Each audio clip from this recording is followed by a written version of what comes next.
Mister ladies நண்பர்கள் அனைவருக்கும் வணக்கம். இன்னைக்கு தலையாய பிரச்சனை பற்றி தான் பார்க்குறோம். நம்ம தலையில இருக்கக்கூடிய பொடுகு.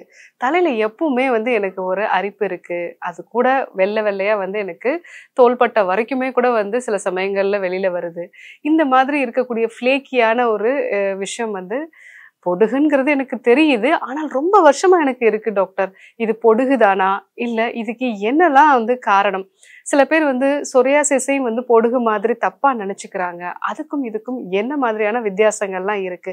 இன்னும் சில விஷயங்கள் பார்த்தீங்க அப்படின்னா, செபோரிக் டெர்மடைட்டிஸ்னு ஒரு விஷயம் இருக்கு. இதுவும் நம்ம தலைமுடியில இதே மாதிரி வெள்ளை நிறத்துல துகள்களா விழக்கூடியதுதான். ஸோ இதற்கும் நம்ம யூஸ்வலா பார்க்கக்கூடிய பொடுகுக்கும் என்ன டிஃப்ரென்ஸ் இருக்கு? அதை பத்தி நம்ம பார்க்க இருக்கிறோம் இன்னைக்கு.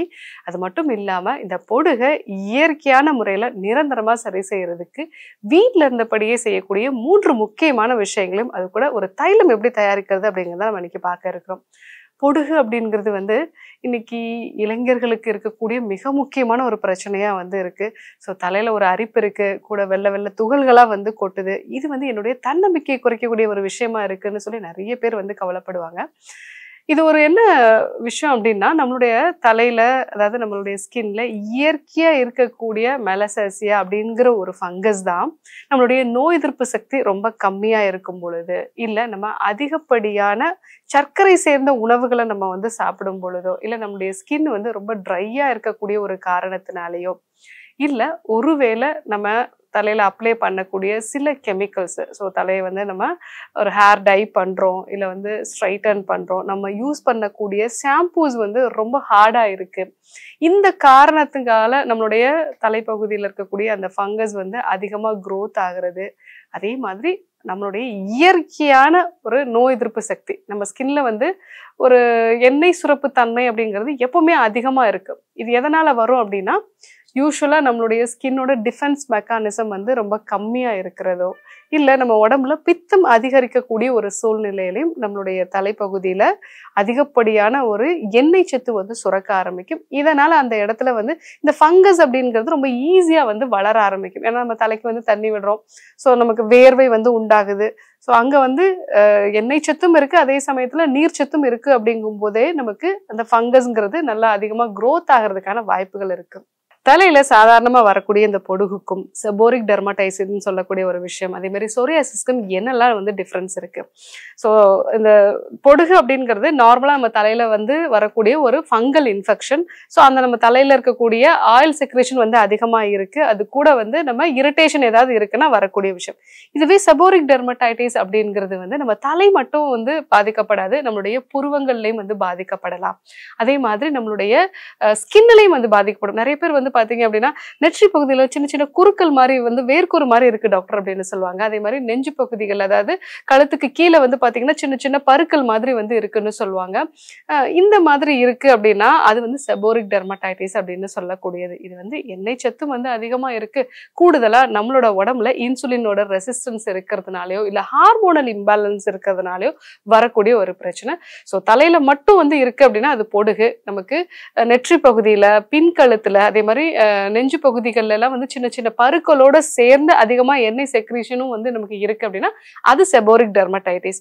அதே மாதிரி இந்த செபோரிக் டெர்மடைட்டிஸ்ல இன்னைக்கு தலை குளிச்சிங்கன்னா உங்களுக்கு நார்மலா தான் இருக்கும்.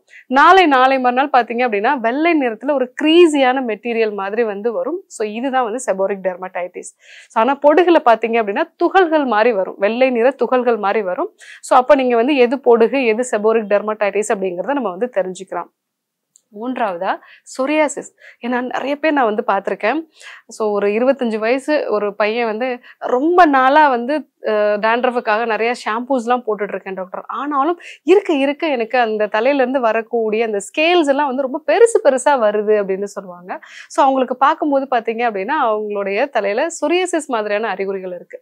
ஸோ துகள்கள் மாதிரியான ஒரு விஷயம் உங்களுக்கு துகள்கள் படியுது வெள்ளை நிறத்துல அப்படின்னா அது டேண்ட்ரஃப். இதுவே நல்ல ஒரு மீன் செதில்கள் மாதிரி உங்களுக்கு அந்த துகள்கள் பெருசா வருது, அதுவும் நிறைய வருது.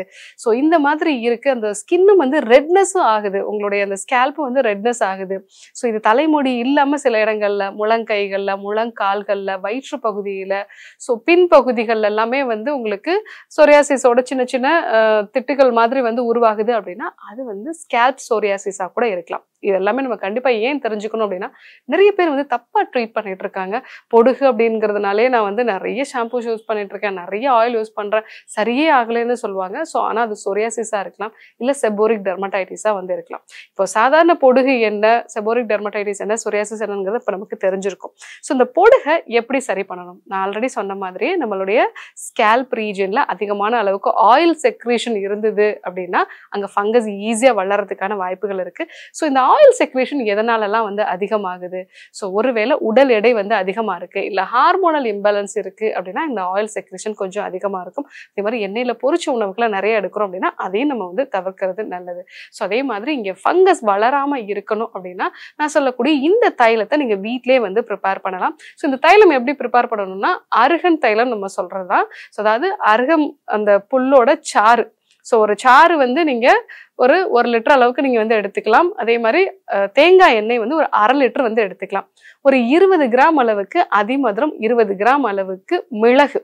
ஸோ இது எல்லாத்தையுமே நீங்க வந்து நல்லா இடிச்சுட்டு, அதாவது அதிமதுரம், மிளகு இது ரெண்டையும் நல்லா இடிச்சுட்டு அது கூட வந்து அருகம்புல் சாறு சேர்த்து நல்லா அதை வந்து அரைச்சிக்கலாம். மிக்சியில போட்டு நீங்க நல்லா அரைச்சிக்கலாம். ஸோ அந்த அருகம்புல் சாறு 1 லிட்டர், 1/2 லிட்டர் அளவுக்கு தேங்காய் எண்ணெய், அது கூட வந்து 20 கிராம் அரைச்ச அதிமதுரம், மிளகு இது எல்லாத்தையும் நல்லா சேர்த்து அடுப்புல நீங்க வச்சுட்டு அந்த சாறு வற்றி அங்க கீழே நம்ம போட்டிருக்கக்கூடிய அந்த அதிமதுரமும் அதே மாதிரி மிளகும் கொஞ்சம் திரண்டு வந்து வரும். அந்த மாதிரி ஒரு அல்வா பதத்துல அது ஒரு மாதிரி திரண்டு வரும். அந்த மாதிரியான பக்குவத்திலே இதை வந்து எடுத்து வடிச்சு வச்சுக்கணும். ஸோ இதை வந்து நல்லா தலையில நம்மளுடைய ஸ்கேல்ப்ல படுற மாதிரி 3 விரல்களால ஒரு சர்க்குலர் மோஷன்ல வந்து நம்ம ஒரு மசாஜ் மாதிரி பண்ணிட்டு ஒரு 1/2 மணி நேரம் வந்து ஊற வச்சிடணும். அதுக்கப்புறமா நம்ம வந்து தலைக்கு குளிச்சுட்டு வந்தோம்னா நமக்கு இந்த பொடுகு எல்லாமே நல்லாவே குறைய ஆரம்பிச்சிடும். இதை வாரத்துல 2 நாள் நீங்க பயன்படுத்தினாலே நல்ல ஒரு மாற்றத்தை வந்து பார்க்கலாம். ஸோ இந்த ஒரு அருகன் தைலம் அப்படிங்கிறது வந்து நிறைய தோல் சம்பந்தமான பிரச்சனைகளுக்கு நம்ம வந்து பயன்படுத்தலாம். ஒரு அம்மை வந்து கொப்பளம் வந்து வந்திருக்கு, அதுக்கப்புறமா அது வடுக்கெல்லாம் மாறிடுச்சு அப்படின்னா நம்ம வந்து முகத்திலையும் வந்து இதை போட்டுக்கலாம். உடல்ல எங்கேயாவது ஒரு அரிப்பு இருக்கு, அந்த சமயத்திலும் இந்த அருகன் தைலத்தை நீங்க வந்து பயன்படுத்தலாம். ரொம்ப அழகா பொடுகையும் வந்து இது சரி பண்ணிடும். அதே மாதிரி இந்த பொடுகை சரி பண்ணக்கூடிய இன்னொரு மெத்தட் என்ன அப்படின்னா, எனக்கு இப்பதான் டாக்டர் பொடுகு வந்திருக்கு, ஸோ எனக்கு ஷாம்புலாம் போடுறதுக்கான ஒரு விருப்பம் இல்லை, நான் இயற்கையான முறையில இதை சரி பண்ணணும்னா வீட்டில் நம்மளுடைய தயிர் நம்ம வந்து உர வச்சிருப்போம். ஸோ அந்த பாலை வந்து நீங்க காய்ச்சி உர விடும் பொழுதே நிறைய தண்ணீர் சேர்த்து நீங்க அந்த பாலில் வந்து உர போடுங்க. ஸோ அந்த பால் தயிரா மாறும் பொழுது மேல நிறைய தயிர் தெளிவுன்னு நம்ம வந்து சொல்லுவோம். அந்த மாதிரி தயிர் தெளிவா வந்து தேங்கி நிற்கும். இதை எடுத்துட்டு நீங்க இந்த தயிர் தெளிவா நல்லா உங்களுடைய ஸ்கேல்ப்ல வந்து படுற மாதிரி ஒரு மசாஜ் மாதிரி பண்ணிட்டு ஒரு 15 நிமிஷம் கழிச்சு நீங்க வந்து யூஸ்வலா நீங்க ஷாம்புவோ ஏக்காயோ போட்டு குளிச்சிங்க அப்படின்னாலே உங்களுக்கு ஒரு 2 முறை 3 முறை போடும் பொழுதே உங்களுடைய அந்த பொடுகு வந்து நல்லா சரியாகிறத பார்க்கலாம். இது வந்து எனக்கு இப்பதான் வந்திருக்கு டாக்டர்னா இந்த ஒரு விஷயத்தை நீங்க வந்து பயன்படுத்தலாம். அதே மாதிரி பொடுகை வந்து சரி பண்றதுக்கு இன்னொரு மெத்தட் வந்து நீங்க யூஸ் பண்ணலாம். ஸோ அது வந்து வேப்பம்பூ. வேப்பம்பூ அப்படிங்கிறது வந்து நமக்கு நாட்டு மருந்து கடைகள்ல கிடைக்கும். பட் நீங்க கோடை காலத்துல முடிஞ்சதுன்னா நீங்களே கூட வந்து எடுத்துக்கலாம். இந்த வேப்பம்பூ வந்து ஒரு கைப்பிடி அளவு, அது கூட வந்து ஒரு 200 ml தேங்காய் எண்ணெய், இது ரெண்டையும் வந்து நல்லா மிக்ஸ் பண்ணிட்டு இதுல ஒரு சின்ன துண்டளவுக்கு வெல்லம் வந்து போட்டுக்கலாம். ஸோ இதை வந்து வெயில்ல வந்து ஒரு 3 நாள் நீங்க வச்சிடணும். அந்த மாதிரி வெயில்ல 3 நாள் வச்சுட்டு அதுக்கப்புறமா வடிச்சு எடுத்துட்டு இந்த ஒரு தைலத்தை நீங்க தலையில வந்து நல்லா தேய்ச்சிட்டு அதுக்கப்புறமா நீங்க வந்து குளிக்க போகலாம். அந்த மாதிரி குளிக்க போகும்பொழுது உங்களுக்கு இந்த பொடுகு வந்து நல்லாவே குறைய ஆரம்பிச்சிடும்.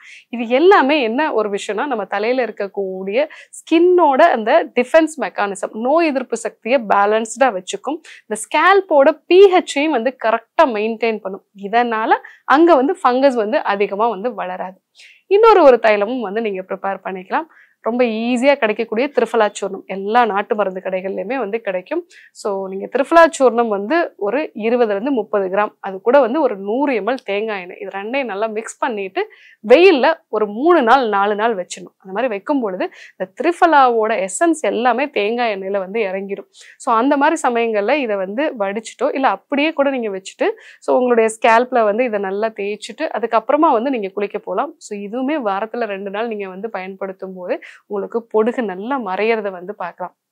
இது கூட நிறைய தண்ணீர் குடிக்க வேண்டியது அவசியம். வைட்டமின் சி சத்து இருக்கக்கூடிய பழங்கள், காய்கறிகள்லாம் நிறைய எடுத்துக்க வேண்டியது அவசியம். ஸோ எண்ணெயில பொரிச்ச உணவுகள், ஸ்மோக்கிங், ஆல்கஹால் இதெல்லாம் நம்ம அவாய்ட் பண்ண வேண்டியது அவசியம். ஸோ இதெல்லாம் நம்ம வந்து ஃபாலோ பண்ணோம் அப்படின்னாலே இந்த பொடுகு வந்து முழுமையா வந்து சரியாயிடும். அப்படியும் பொடுகு சரியே ஆகல அப்படின்னா இது சொரியாசிஸாவோ இல்ல செபோரிக் டெர்மடைட்டிஸாவோ வந்து இருக்கலாம். அப்போ ஒரு மருத்துவரை சந்திச்சு ஆலோசனை எடுத்துக்க வேண்டியது அவசியம். ஸோ பொடுகு அப்படிங்கிறது சாதாரண ஒரு விஷயம்தான். ஆனாலும் வருஷக்கணக்கா எனக்கு இந்த பிரச்சனை இருக்கு டாக்டர் அப்படின்னு சொல்றவங்க எல்லாமே நான் சொன்ன இந்த விஷயங்களை வந்து ஃபாலோ பண்ணுங்க. இது கூட உங்களுடைய பில்லோ கவரையும் வந்து அடிக்கடி சேஞ்ச் பண்ணிடுங்க. உங்களுடைய சீப்பை வந்து நீங்க எப்பெல்லாம் தலைக்கு குளிக்கிறீங்களோ அப்பெல்லாமே வந்து சீப்பை முழுசா வந்து ஒரு சுடு தண்ணியில போட்டு வாஷ் பண்ணிடுங்க. நீங்க யூஸ் பண்ணக்கூடிய டவலையும் வந்து எப்பெல்லாம் நீங்க தலைக்கு குளிக்கிறீங்களோ அப்பெல்லாம் வந்து நல்லா வந்து அதை துவைச்சிட்டு அதுக்கப்புறமா வந்து நீங்க யூஸ் பண்ணுங்க. இந்த மாதிரி ஹைஜீனையும் மெயின்டைன் பண்ணி நல்ல ஹெல்த்தியான உணவுகளையும் வந்து சாப்பிட்டு நான் சொன்ன இந்த அருகன் தைலத்தை நீங்க வீட்டிலேயே ப்ரிப்பேர் பண்ணலாம். அது கூட 3 ஹோம் ரெமடிஸும் நான் வந்து சொல்லியிருந்தேன். அது திருஃபலா சேர்ந்த தைலம் ப்ரிப்பேர் பண்றது, அதே மாதிரி வேப்பம் பூ சேர்ந்த தைலம், தயிர் தெளிவு. இதை நீங்க வந்து ஃபாலோ பண்ணீங்க அப்படின்னாலே இயற்கையான முறையிலே வீட்டில் இருந்தபடியே இந்த பொடுகை முழுமையா வந்து சரி பண்ணலாம். கண்டிப்பா ஃபாலோ பண்ணி பாருங்க. ஸோ இன்னைக்கு இந்த பொடுகு அப்படிங்கிறதுக்கு ஷாம்பூஸ் வந்து நிறைய யூஸ் பண்ணி நான் வந்து டயர்ட் ஆயிட்டேன் டாக்டர், நிறைய நான் வந்து இதுக்காக ட்ரீட்மெண்ட் எடுத்து டயர்ட் ஆயிட்டேன்னு சொல்றவங்களுக்கு என்னென்னலாம் வந்து பொடுகை வந்து உருவாக்குது, இதை எப்படி சரி பண்ணலாம், அதே மாதிரி செபோரிக் டெர்மடைட்டிஸுக்கும் சொரியாசிஸ்க்கும் பொடுகுக்கும் என்ன வந்து வித்தியாசம் இருக்கு அப்படிங்கிறத நம்ம வந்து தெரிஞ்சுக்கிட்டோம். கண்டிப்பா ஃபாலோ பண்ணி பாருங்க. யாருக்கெல்லாம் தேவைப்படுதோ அவங்களுக்கும் இதை ஃபார்வர்ட் பண்ணுங்க. இதே போன்று ஒரு நல்ல தகவலோடு உங்களை சந்திக்கிறேன். நன்றி, வணக்கம்.